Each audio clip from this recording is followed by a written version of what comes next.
Good evening. Welcome back to Fox 23 News at 9. I'm Zach Seminar. The Jones County Junior College football team continues their climb in the latest NJCAA rankings as the postseason looms. Steve Buckley's Bobcats moved up a couple of spots to 8th this week after defeating Hines 41-36. The Cats clinched the top spot in the MACJC South Division. Additionally, Bobcats kicker Mike Croce has been named the NJCAA Special Teamer of the Week after nailing, get this, a pair of 20-yard kicks down the stretch last week. The Bobcats will play their final game of the regular season this weekend. And for the first time this year, the William Carey women's soccer team rests alone atop the top 25 coaches poll. Crusaders garnered all but 2 of the first place votes this week. William Carey is one of just 2 teams that remain unbeaten in the NAIA. William Carey now has both its men and women's program ranked number 1 in the country, as the men have occupied that top spot for the last 5 weeks.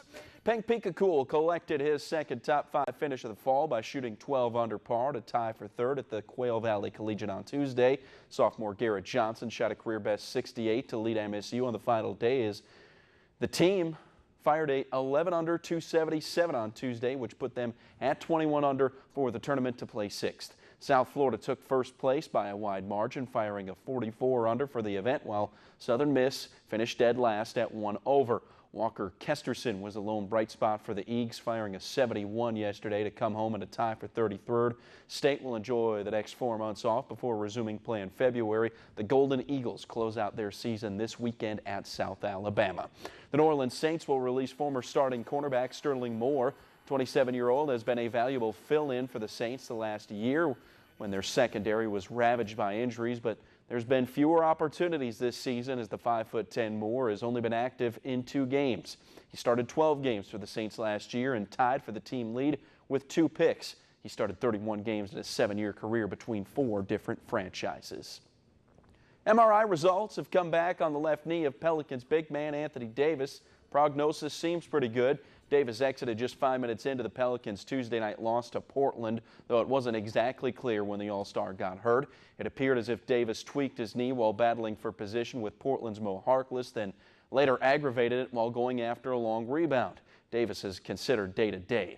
The Pels will look to avoid a 1-4 start when they play Sacramento tomorrow night. And Darrell Wallace Jr. will become the first full-time African-American driver of the NASCAR Cup Series since 1971 after agreeing to a deal to join Richard Petty Motorsports as the full-time driver for the famed 43 car next year. Wallace was always a target for Petty after he filled in for an injured Eric Almirola earlier this season, picking up 3 top 20s along the way. Wallace's 4 starts by an African-American already rank him 2nd all-time behind Wendell Scott, who made 495 starts. Bill Lester, he's the last black driver to start in a Cup Series race back in 2004.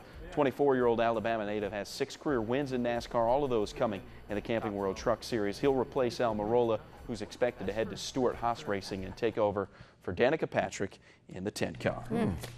Changes. Yeah.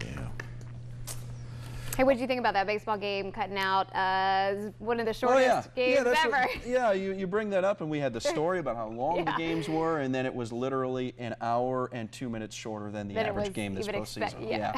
Just unbelievable. That's why we run those stories, so it speeds up the games. There you go. Right? Thanks. Like your haircut, by the way. Thanks.